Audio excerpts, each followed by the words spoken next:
welcome to Focus on B, the single-part video series where I take a look at a game very much like this one, where I definitely wouldn't want to do a Let's Play of this, but there's some things I want to talk about. There's a chance this episode might be a little bit shorter than it normally would be because I'm really going to be pushing here to get to 20 minutes, but this is Myst, the 1993, now 32 years old by the time you're seeing this, puzzle point-and-click adventure game.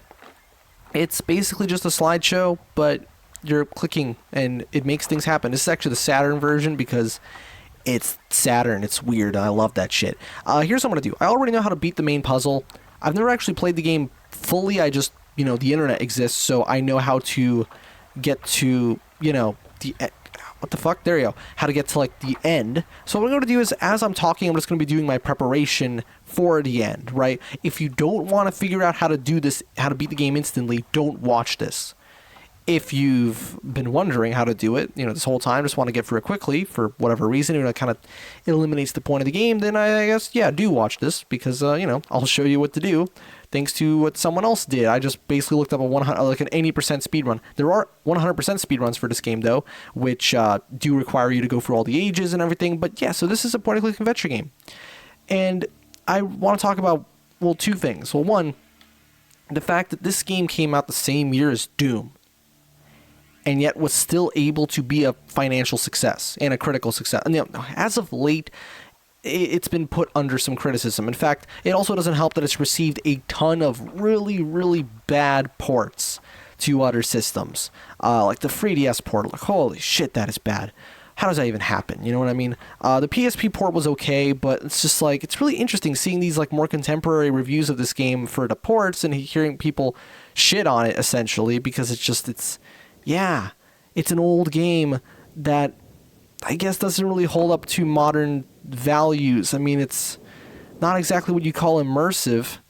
Although, okay, that's one thing I want to talk about here. It's the immersion factor, how this game is just so not immersive. And it's strange how the way that we interact with the world that we're playing in can so drastically alter how we feel like we're a part of it. Because as you can see, if it weren't for the kind of low resolution here, the game would actually look kind of real. It's strange in its art direction for sure, but it's definitely rendered at a higher level of fidelity than you could ever hope to achieve in real time for 1993. Right? It took until the year 2000, took 7 years to get to something even kind of close with real Myst in real time. And even then, that's negotiable. Well, no, I think it overall looks quite a bit better, actually. But I want to play this one for the sake of it being just the original one, right? The real Myst is pretty, convenient as well. It's also a Masterpiece Edition. But anyway, and so what's amazing is that this game, despite it looking the way it does, I don't feel like I'm in it at all. There is not a single moment that I'm convinced that I'm inside of a game world. And funny thing is, I wouldn't be surprised if that was even the case back then. Because think about it, this came out the same year as we were getting some freaking... there's games on the Super Nintendo that feel more immersive than this. And it's kind of odd that's the case, right? Because you think, how can pixel art visuals be more immersive than these, decently rendered images from the time? Well, it's because of the way we interact. When everything is happening smoothly in real time, it makes it feel more real. This just genuinely feels like I'm just using PowerPoint or something, except I'm using my arrow keys to move the cursor around, of course. And that's another really strange thing that even though as of late I've been getting into figuring out how game development actually works in different engines like Unity, Godot, Unreal, etc. I've initially kind of wanted to make a real freaking point-and-click game, but in a super basic way, using just links and Microsoft Slide or something, because I gotta count this. 1, 2, 3, 4, 5, 6, 7, 8... 1, 2. There you go. That's the solution. Right? Yes, there it is. And I don't know why. I'm not interested in these kind of games in the slightest, and yet there's something about their simplicity that makes it almost appealing. You kind of want to challenge yourself to create a world that feels believable using these limitations of interaction. And I know that modern point-and-click games can actually be very close to immersive. In fact, some of these sequels to Myst, right? Not necessarily Riven, although Riven's very cool as well. But Myst 3 and Myst 4. I think there was a Myst 5, wasn't there? Those are all also point-and-click games, but they have like more camera panning, way higher fidelity visuals. Just overall, they feel much more developed, this game. They feel more polished, and so you can almost kind of convince yourself that this is like a real-time sort of video game thing. It's not, obviously. But still, what else was I going on about how I wanted to talk about the way that we interact with the game? I think what led to this game's success was the fact that it acted as a very, very, very convincing demonstration of the kind of things that you could do with CD-ROMs that you couldn't do with anything else. You couldn't put this game on a cartridge. At least not back then. Now you can, obviously there's a Switch version, right? But back then it was like, no, you couldn't put this on a cartridge, right? You couldn't put this on a floppy disk, even. Maybe you should put it on like 700 floppy disks or something. Yeah, sure, but not on one or just a few like you would have with other games. And so this kind of made this sort of technology feel like it had a purpose rather than it being gimmicky, right?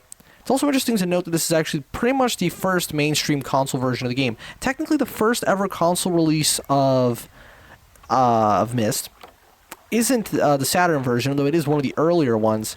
I think it was actually the the 3DO version. And it really kind of, I feel like maybe it shouldn't have been, because the 3DO had this reputation of being this almost like a media hub rather than it being a dedicated game system. And you notice how like a lot of systems from that time failed, like the CDI as well, which focused too much on being a bunch of other shit instead of actually being what they have to be. Now I'm actually going to leave the page here because it's way too soon for us to be finishing up the game, quote unquote. I'm going to go ahead and do a couple other things just to show you what else this world has to offer, and the puzzles, examine them for a little bit.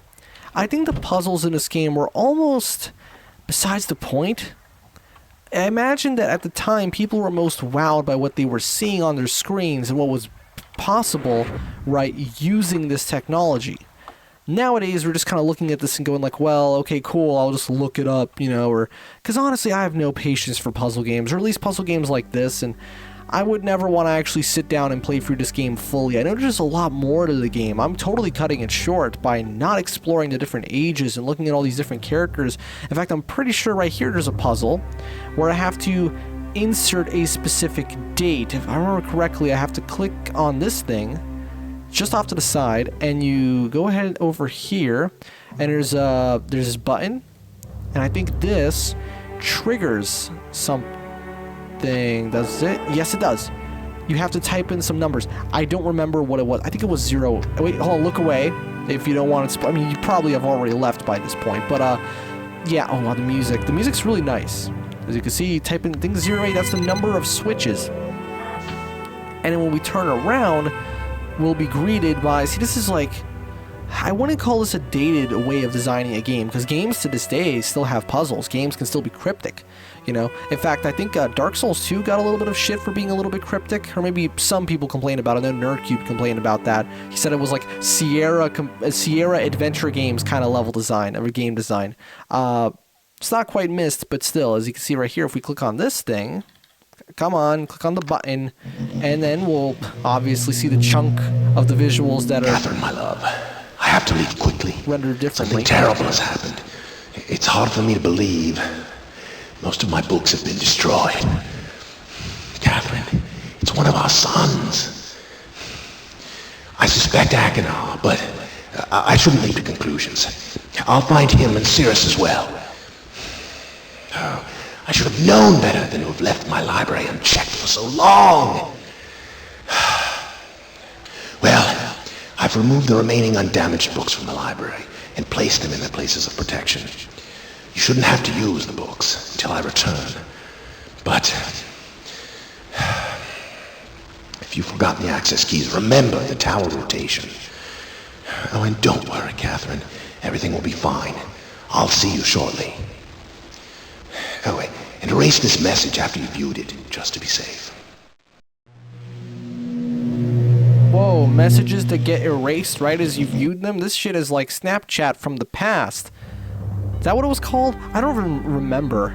Look, I'm really out of touch when it comes to this like social media thing. All I use is just YouTube to watch videos and upload my videos. But anyway, that right there, that must have been fucking mind-blowing to see, like, video and audio, to hear it. You can hear the fucking popping of the pop filter, the lack of a pop filter, you know what I mean? Like that fluffy thing or the little bit of fabric you put on top to stop the plosives. You could tell they didn't have one. That was great. So let's go ahead and just explore a little bit more of the island. See, I like the island. I really do think that the world of Myst is an absolutely intoxicating one. It's just so simple, and yet it has so much iconic imagery. Like, you just look at it and it just kind of hits you with this. There's a reason why some people have been making these, like, you know, oddly familiar, what was it, like Myst music with oddly familiar locations. Well, most of it is Earthbound, you know, like oddly familiar places with Earthbound music over it. Because Earthbound has an absolutely fucked up soundtrack. But yeah, for example, if you go over here, look what you get to see. You get to look at this, this transition with the door. Nice. And you get this chair. But you have to go here and you have to type in a date.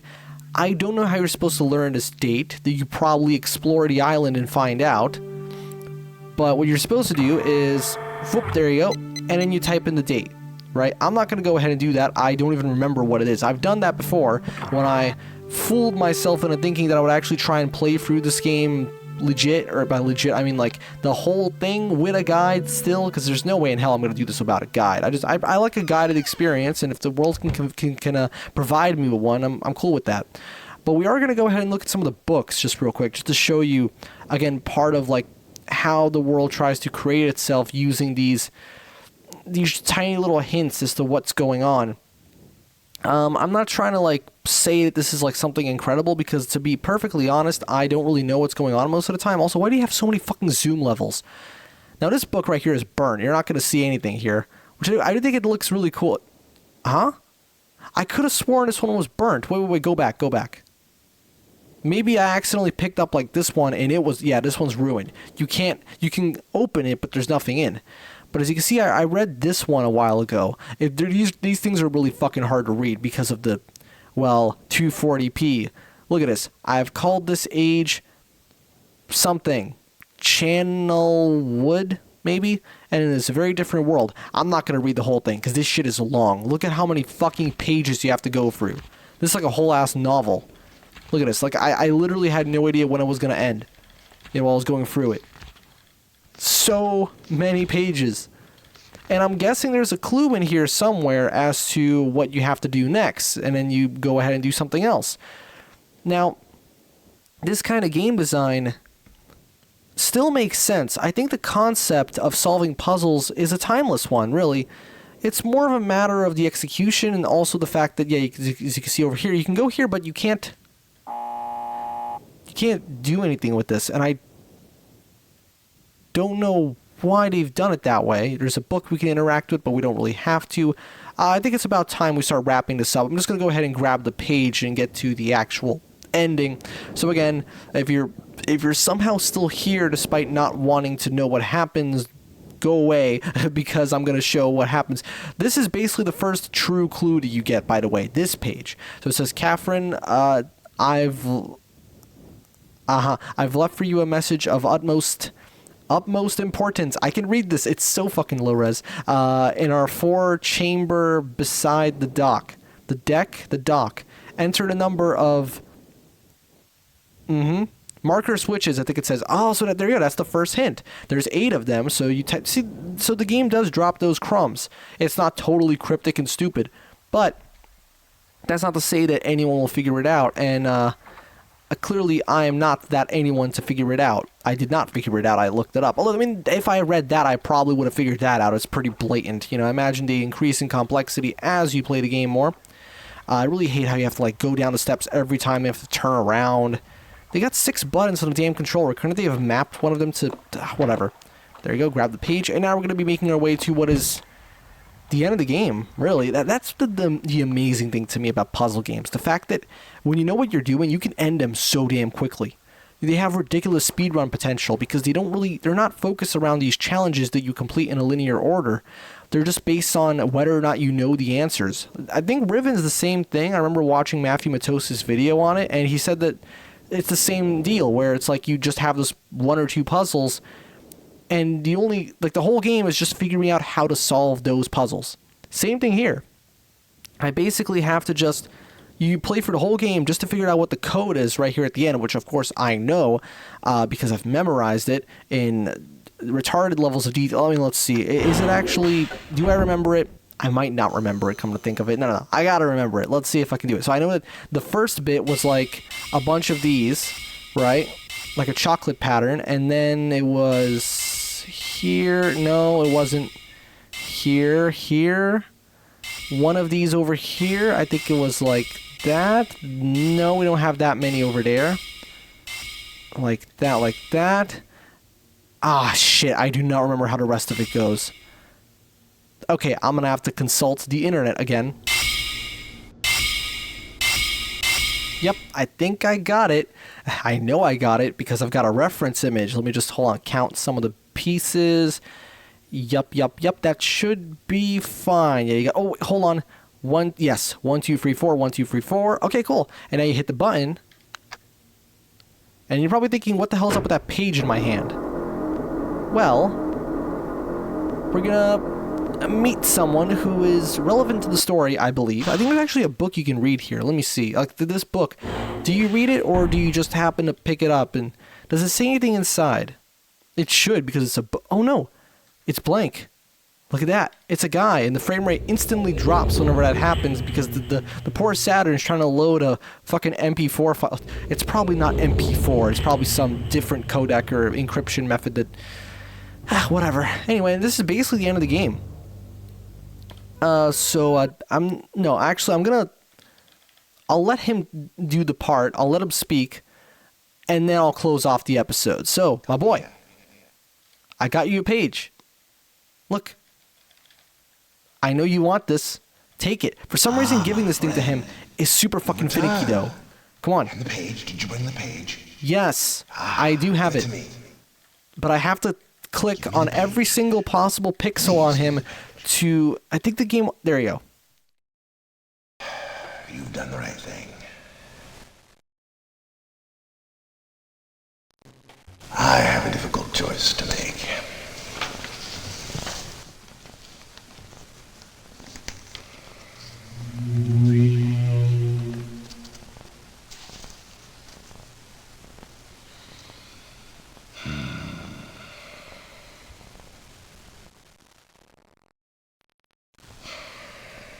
My sons have betrayed me. I know what I must do. I shall return shortly.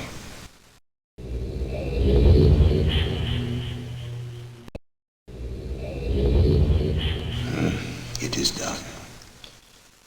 I have many questions for you, my friend, but my writing cannot wait. I fear that my long delay may have already had a catastrophic impact on the world in which my wife, Catherine, is now being held hostage. Oh, and reward, I'm sorry, but all I have to offer you is the library on the island of Myst, the books that are contained there. Feel free to explore at your leisure. I hope you find your explorations satisfying. You will no longer have my sons to deal with. Oh, and one more favor. I am fighting a foe much greater than my sons could even imagine.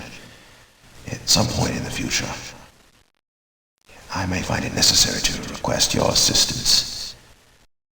Until that point, feel free to enjoy the explorations from my library on Myst. Thank you again. The book, you can use the Myst linking book to return to Myst. I feel like the developers were talking to me there. It's like, hey, we built this elaborate world, which we then pre-rendered over thousands of hours of rendering on our 1990 free gaming rigs. Please explore this, justify the fact that we spent so much time on this, and the fact that you spent money on this, and so much money upgrading your PC to be able to handle this. Well, to be fair, I wouldn't have had to do any of this in real time, because it's pre-rendered, obviously, but still, getting a CD-ROM drive to work back then, it must not have been easy. Just watch any LGR video, I imagine. So yeah, that's basically how the game ends. I hope I didn't spoil this to anyone who didn't want it to be spoiled to them, and I'm not going to use the excuse of like, oh, the game is like 32 years old. Yeah, and there's plenty of games that are older than me and many other people, and it's like, I'll never fucking know all of the games, so it's like I think it's valid to warn that. So I think I did a good job warning you guys of the fact that there's going to be spoilers here, major spoilers, in fact. But yeah, basically, I think you have to return back to the overworld. I don't really want to find out how to do that. They were just going to leave it at this. But this has been Myst, a very, very, it's a classic title that is just so, it's become almost controversial in a way, right? Because of just, oh, was it that good? Was it not that good? I don't know. I don't really have much of a stance. I find it enjoyable just as a piece of something to look at. Is it art? Well, it made $6 million, so 6 million copies, so that must be $60 million, assuming that, no, therefore it is not art. But it is still pretty damn neat that it exists. So I'm going to end it off. This has been Focus on B, the single-part video series where I take a look at a game much like this one that I would not want to do a full playthrough of, with collecting everything in the level itself instead of like, because, this was completing the game, but it's not actually completing the game, if you know what I mean. But still, I definitely wanted to talk about it, and I did. So I'm going to leave you guys with, just the next part of whatever I decide to do on Focus on B next time. So I'll see you guys once again with Focus on B.